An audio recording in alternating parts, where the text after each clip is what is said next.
Segunda Reis, capítulo 19.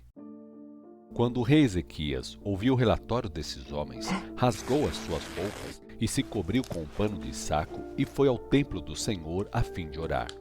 Depois disse a Eliaquim, administrador do palácio, ao secretário Sebna e a alguns dos sacerdotes mais antigos que se cobrissem de pano de saco e fossem à casa do profeta Isaías, filho de Amós. Eles lhe disseram: Assim diz o rei Ezequias: Este é um dia de angústia, de castigo e de humilhação. Estamos como uma mulher que está para dar à luz, mas que não tem forças para isso. Mas pode ser que o Senhor, o seu Deus, tenha ouvido as palavras do comandante do campo assírio, a quem o senhor dele, o rei da Síria, enviou para desafiar o Deus vivo. Que o Senhor, o seu Deus, o repreenda pelas palavras que ouviu. Ó Isaías, suplica a Deus em favor dos poucos de nós que sobrevivemos. Quando os oficiais do rei Ezequias levaram a mensagem a Isaías, ele respondeu: Digam ao meu senhor que assim diz o Senhor: Não fique preocupado com as palavras que você ouviu, com as blasfêmias que os assírios falaram contra mim.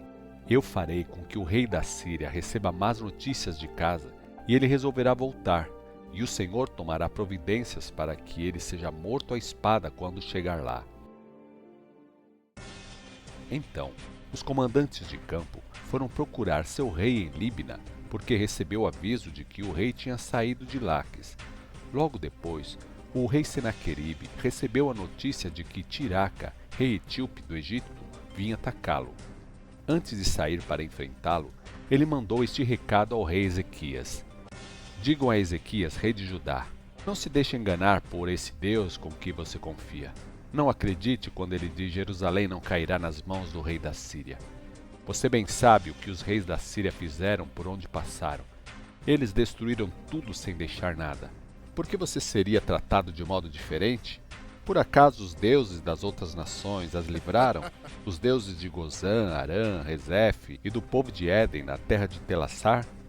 Os que foram reis da Síria antes de mim destruíram todas elas. O que aconteceu ao rei de Ramate e ao rei de Arpate?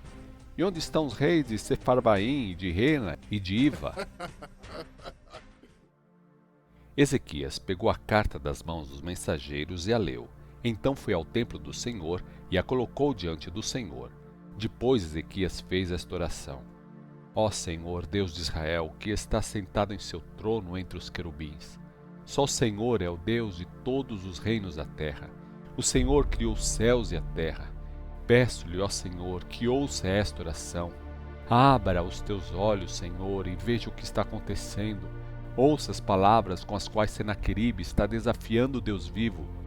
Senhor, é verdade que os reis da Síria destruíram todas aquelas nações, tornaram seus territórios em deserto e queimaram as suas imagens no fogo. Mas essas imagens não eram deuses de forma alguma. Foram destruídas porque esses deuses eram apenas madeira e pedras feitas por mãos humanas. Agora, Senhor, nosso Deus, salva-nos do poder desse rei, para que todos os reinos da terra saibam que só o Senhor é Deus.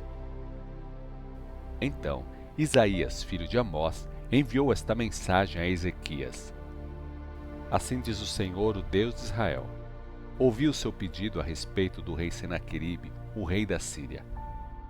Esta é a resposta do Senhor àquele rei: A virgem, a filha de Sião, não tem medo de você.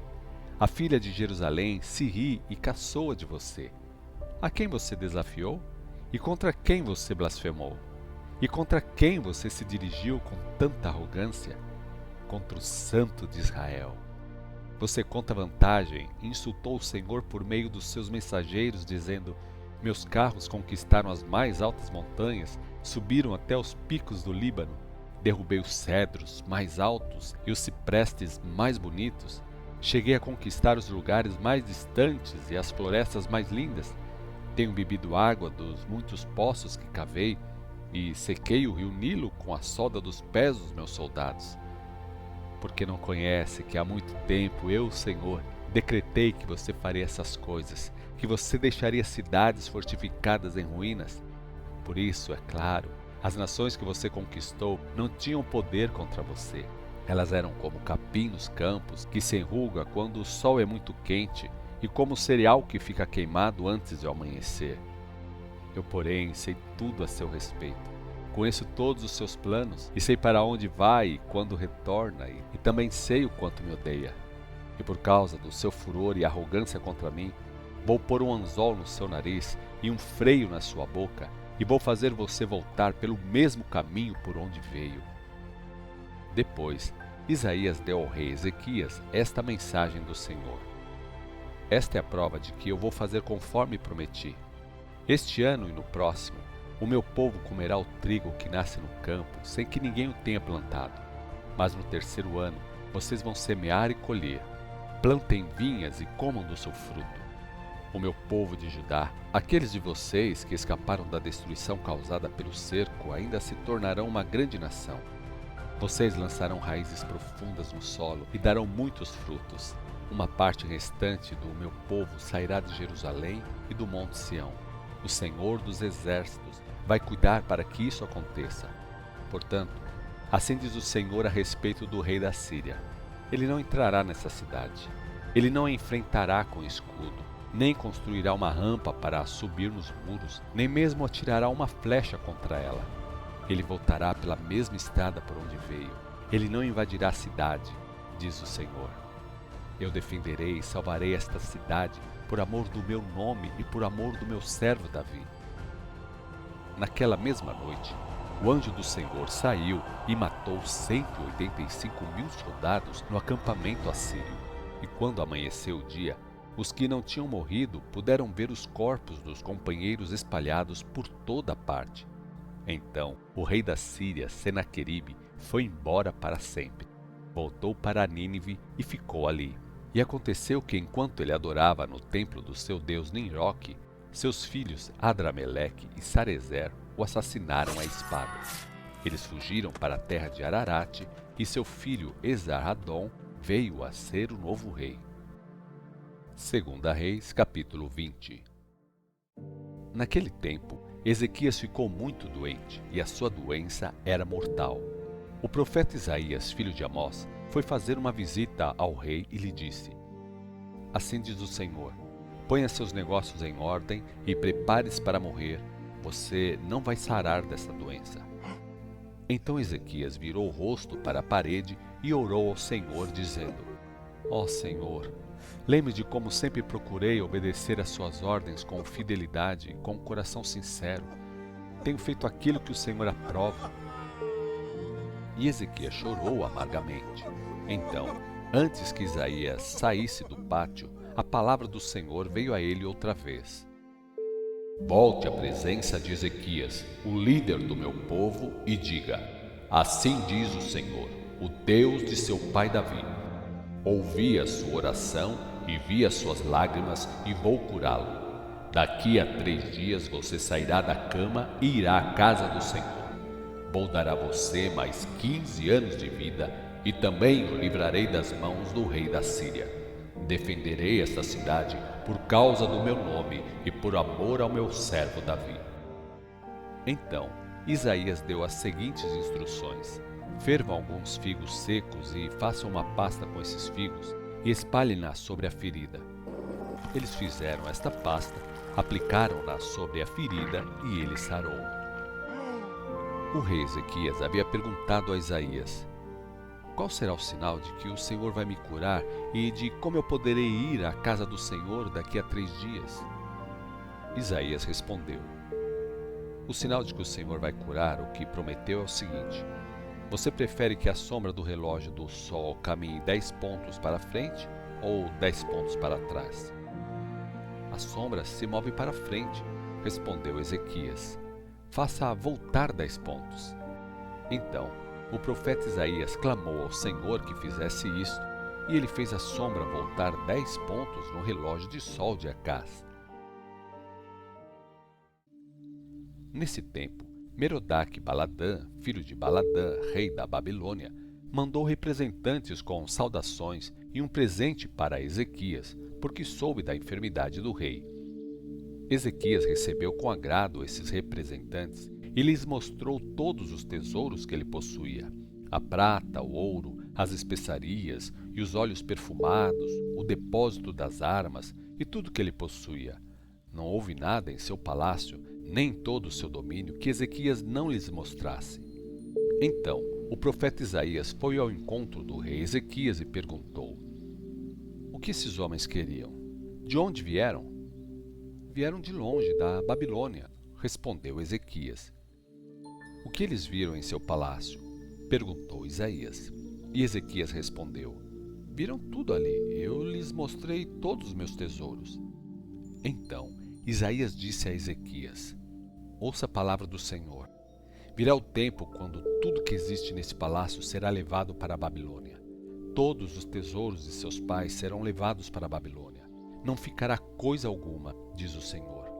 Alguns dos próprios descendentes serão levados embora e se tornarão eunucos para servirem no palácio do rei da Babilônia. Então Ezequias respondeu ao profeta: A palavra do Senhor é boa. Mas ele realmente pensava: pelo menos haverá paz e segurança durante o restante de minha vida. Os demais acontecimentos da história de Ezequias e todas as suas grandes realizações, inclusive o açude e o túnel que canalizou a água para a cidade, estão registrados no livro da história dos reis de Judá. Ezequias morreu e foi sepultado com seus antepassados, e seu filho Manassés reinou em seu lugar. 2 Reis, capítulo 21. Manassés tinha 12 anos de idade quando começou a reinar. Ele reinou 55 anos em Jerusalém, e sua mãe se chamava Refizibá. Ele fez o que era mau aos olhos do Senhor, fazendo as mesmas coisas que faziam as nações que o Senhor havia expulsado da terra para dar lugar ao povo de Israel. Ele reconstruiu os altares idólatras que seu pai Ezequias havia destruído. Construiu altares para o deus Baal e fez uma imagem vergonhosa para Aserá, assim como fizera Acabe, rei de Israel. Inclinou-se diante do deus Sol, da deusa Lua e dos deuses das estrelas e os serviu. Construiu altares no próprio templo do Senhor, do qual ele havia dito: Escolhi Jerusalém para colocar o meu próprio nome. Nos 2 pátios do templo do Senhor, ele construiu altares para o exército dos céus. Ele chegou a queimar um dos seus filhos como sacrifício. Praticou a magia e fez uso da adivinhação. Frequentou os médiuns e os feiticeiros. Por isso, o Senhor ficou muito irado, porque ele fazia o que era mau aos olhos do Senhor. Manassés chegou a ponto de colocar a imagem vergonhosa de Aserá dentro do templo, do qual o Senhor tinha falado a Davi e a seu filho Salomão: Colocarei o meu nome para sempre neste templo e em Jerusalém, a cidade que escolhi dentre todas as cidades das tribos de Israel. Não farei que os pés dos israelitas caminhem antes novamente. Se o povo de Israel obedecer às instruções que eu lhes dei por intermédio de Moisés, nunca mais expulsarei da terra dos seus pais.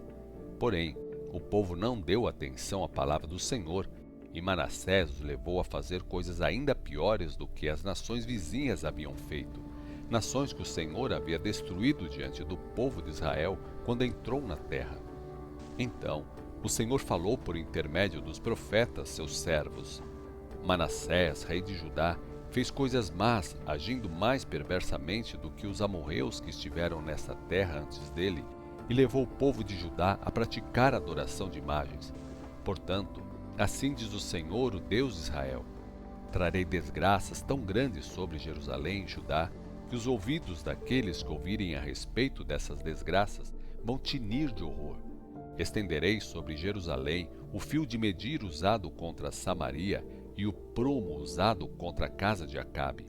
Limparei Jerusalém como se limpa um prato e depois se vira da boca para baixo.